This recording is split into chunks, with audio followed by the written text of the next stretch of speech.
Hi, I'm Robert Blackburn, one of the hosts of FEV TV, and we're here at Blackdog Studios in Rochester, New York, continuing the series, The Blackdog Sessions.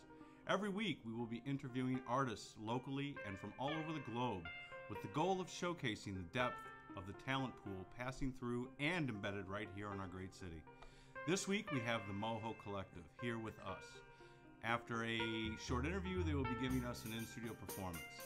Let us take you on a journey into the creative world of the Moho Collective. My first live show here, so we're going to give it a whirl. How do you describe your music in 1 minute? Kurt? That's typically our biggest problem when we're trying to describe our sound to people. We've kind of settled on the term nomadic because it is very much a journey, and we are very influenced by musics from around the world, and we've all studied different music from around the world. So we definitely explore that and let that come out in our songs. But we also have an element of composition that we get labeled with the term jam band a lot, which we don't have to go there about our feelings about that word, but Okay. But there's more composition than I think than Jamming going on? than jamming going on. Yeah. It's we You follow a sequence that you put together yourself, you've composed in a structure right that feels good, that you have said, this is what we're doing. we've worked through. There's a lot of elbow grease, Right. and the arrangements are really important. And they're very consistent when you perform? Mm-hmm. Yes and no. There's moments, where we can stretch out and go somewhere where we've never gone before and maybe not come back. Maybe jam a little bit. Huh? Right. Okay. Right. But I think part of that comes from being an instrumental band. Okay, good. And we get that tag a lot because we're an instrumental band. But as an instrumental band, we do really focus on songwriting. Okay, great. Justin's right here, and he looks like he's in need of a question. So, the band calls themselves an art band, and what do you mean by that? Oh, that's a good one.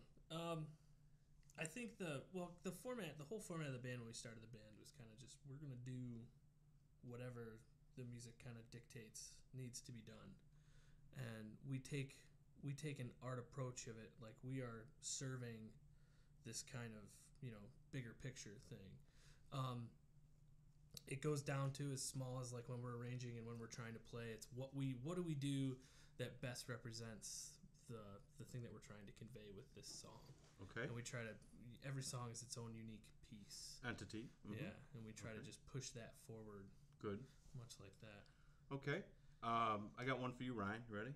Sure. Okay. On your website, you say people want you want people to think of your music as a culinary fusion.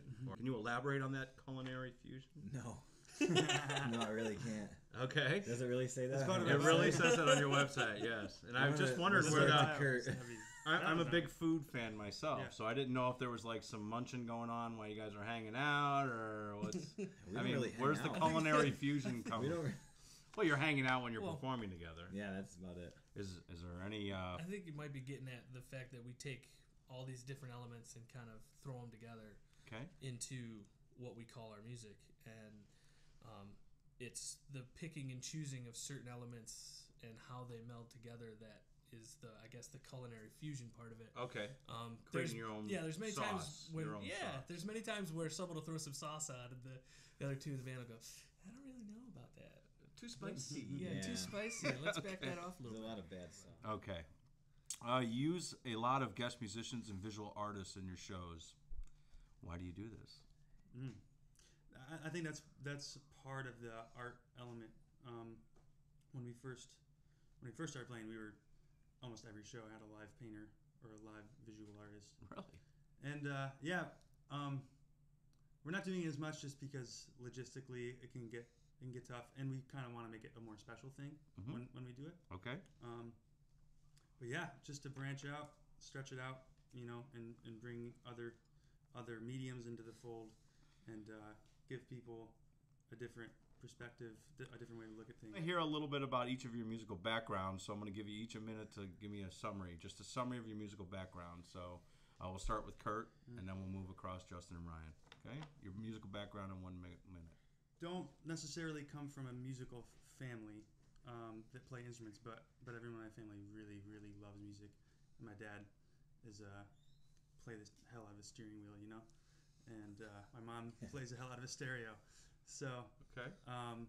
when I say steering wheel, I mean like tapping, playing drums. Oh, okay. Right, on the steering wheel.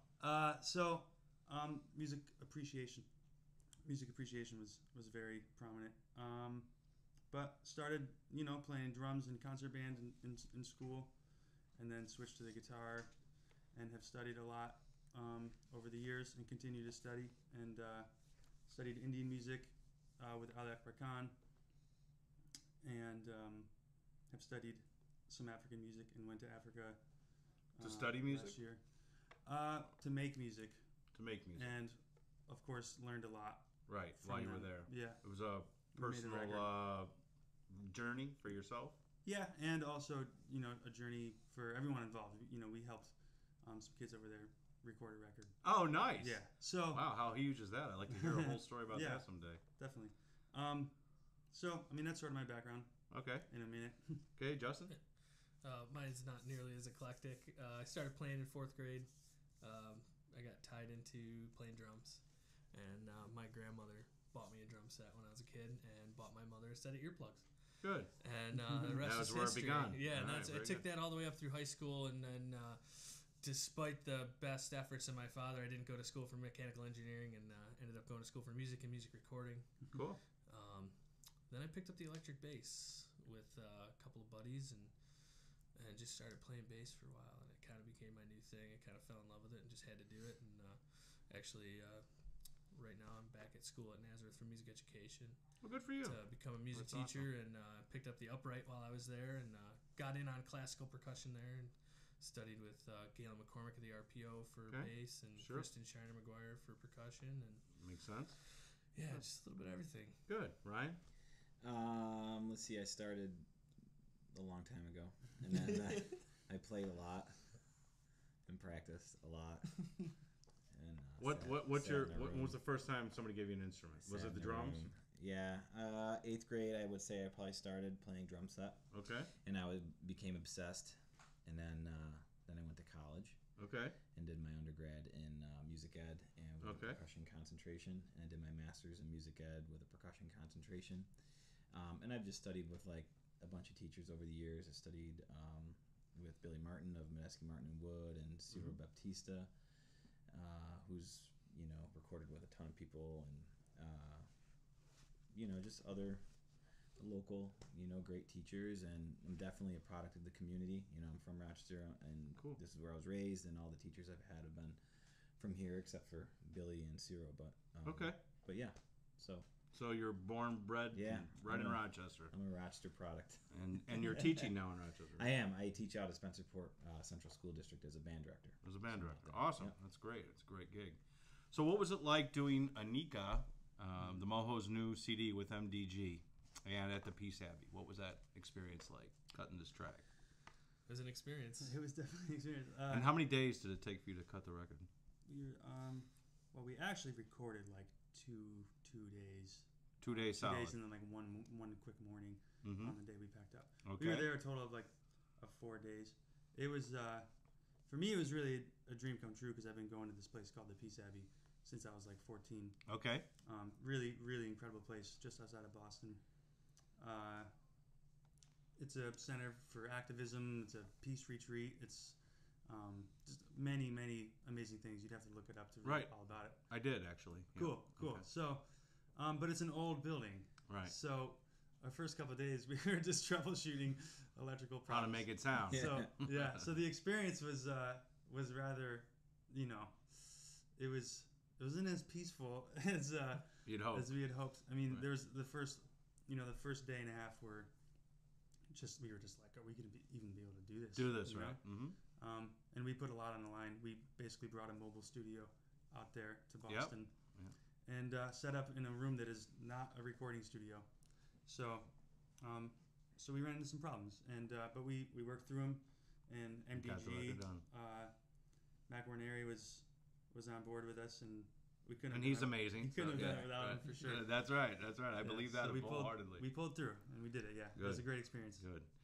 Rainbow Young on the record is probably my favorite song, and there must be a reason for it because you guys have spoken of this now singer, so now it all seems to come full circle. Yeah. And and I think that piece kind of shines Matt's total influence on the record because it's so dynamic, going from the soft reggae-ness to the there's some sort of reggae bossa feel in there to a all bar chord kind of throw the distortion on. Right. And so talk to me a little bit about the inspiration for that song, because I want to know, I know what it's saying to me, but I like to know what the song meant coming from you. It's really funny that you mentioned Matt's, that's showcasing Matt's ability, because I just realized that we actually didn't finish writing that tune until we were in the studio recording it. And that was a tune where Matt was really involved with the arrangement and everything.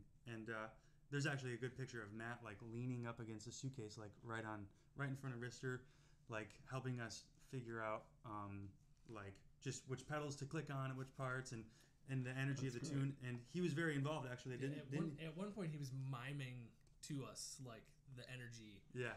And it was just he like almost conducting, like giving a physical representation of. I rember him running over at me, like pointing at me, at the last big section. Yeah. So it's funny that you say that because I know Matt. I've known him for 8 years. We've worked together on songs and for film scores and stuff like that. So I just something in that song talked to me, and I said that's Matt doing his thing right there. I can tell that. That's cool. Well, we kind of hit a brick wall. We were playing this tune. We played a couple tracks of it. We're just like. Something's not working, and it kind of was a consensus, like, this isn't working, needs something. Okay. And it was through that process of having Matt around and just throwing ideas around to just kind of finally get that little twist of boop, that's it. Yeah. And the funny thing about that song is that, like, that song used to be called Cactus Tree. Oh, remember that? And, like, we would, that was, like, the start of it, and we would, like, we actually developed a lot of that song when we went to the studio. A lot of the skeleton of that song was developed over like a year or two of just having this idea on stage, and we would just kind of like free form for 5 minutes, on this on those ideas, and then finally after a long time it actually turned into a song. So it's kind of cool to. Well, anybody who's out there needs to pick up this disc, Anika, by the Moho Collective and listen to it, because it is a journey of sound unlike anything that I've ever heard come out of Rochester. And I think that it really needs to be something on everybody's fingertips. Even if you like totally different styles of music, you have to listen to this because it'll take you there into that style some point in through the record. So anyway, thanks guys for coming down and chatting, and for doing our fifth segment of the Blackdog Sessions. And we're going to have the Moho Collective perform now, and we'll be back in a little bit.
continue our tradition of having the Blackdog Sessions for questions.